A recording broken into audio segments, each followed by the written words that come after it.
بسم اللہ الرحمن الرحیم۔ السلام علیکم ورحمۃ اللہ وبرکاتہ۔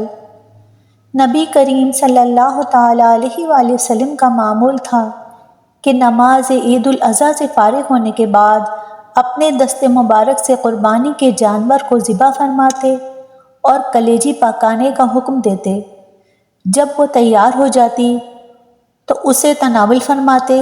قربانی کرنے والے کے لیے سنت ہے کہ قربانی کے گوشت میں سے سب سے پہلے کلیجی کھائے کہ اس میں نبی پاک صلی اللہ تعالیٰ علیہ وآلہ وسلم کے عمل سے مشابہت اور نیک شگون ہے، کیونکہ اہل جنت کو جنت میں سب سے پہلے اس مچھلی کی کلیجی کھلائی جائے گی جس پر زمین ٹھہری ہوئی ہے۔ ام المومنین عائشہ رضی اللہ تعالیٰ عنہ کہتی ہیں، ہم لوگ قربانی کے گوشت میں سے پائے اکٹھا کر کے رکھ دیتے، پھر رسول اللہ صلی اللہ تعالیٰ علیہ وآلہ وسلم 15 روز کے بعد انہیں پکوا کر کھایا کرتے تھے۔ اگر آپ نے ابھی تک ہمارے چینل کو سبسکرائب نہیں کیا ہے تو سبسکرائب کریں، لائک کریں۔